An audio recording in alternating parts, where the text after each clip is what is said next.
គោលបំណងនៃការចុះវឹកហាត់ការងារឬក៏ទស្សនកិច្ចសិក្សាមកក្រុមហ៊ុន VP.Start Technology នេះ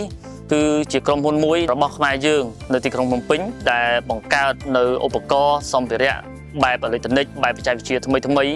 ដែលទាក់ទងនឹងការបង្កើតជាគ្រឿង hardware ទាំង software ដូច្នេះគឺខ្ញុំបានរៀបចំដឹកនាំនិស្សិតមកនេះគឺដើម្បីសិក្សាស្វែងយល់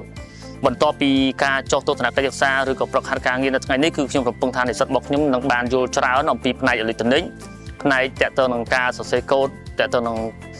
ជាប់ជាមួយ hardware ជាមួយនឹងឧបករណ៍ផ្សេងៗដែលក្រុមហ៊ុនបានបង្ហាញនៅពេលនេះ Welcome to VP.Start Sen Sok Valley Campus, and I hope everyone enjoy with our professional. Today, so excited to express about the technology for my engineer actually. So I hope you understand the thing that we are doing with the hardware and software development, right? And the topic related to lowering cost of electricity in Cambodia, and also we try to expand our solution to international, to developing country also. So I think it's so important for the engineer. បរិខាដែលមាននៅលើបណ្ដាញគឺយើងអត់ទាមទារឲ្យអតិថិជនរបស់យើង replace ថ្មីទេ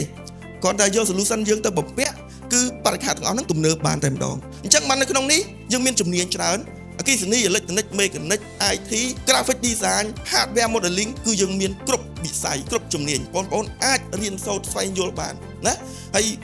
ពួកគាត់នៅឈរចាំពយល់យើងគ្រប់ជំនាញបងប្អូនអាចសួរបាននេះជាលើកទី1របស់ខ្ញុំដែលបានមកទស្សនកិច្ចនៅទីនេះបងតាំងពីបានដើរទស្សនកិច្ចនៅទីនេះមកខ្ញុំឃើញថានៅទីនេះគឺយើងមាន smart home smart city ហើយខ្ញុំគិតថាបច្ចេកវិទ្យាយើងគឺបានដើរជឿនលឿនខ្លាំងមែនទែនមុនដំបូងគិតថាមានតែខាងបរទេសដែលគេធ្វើបានតែខ្ញុំមកដល់ទីនេះគឺខ្ញុំឃើញថាខ្មែរយើងក៏អាចធ្វើបានដែរបងមកនេះប្លែកភ្នែកធម្មតានៅសាលាយើងរៀនយើងឃើញតែតាមសភៅហើយក៏អ៊ីនធឺណិតដែរមកនេះឃើញអីថ្មីច្រើនហើយក៏ឃើញផ្ទាល់ភ្នែកអញ្ចឹងប្លែកខ្លាំងអញ្ចឹងមកនេះយើងបានបទពិសោធន៍ចំណេះដឹងថ្មីច្រើន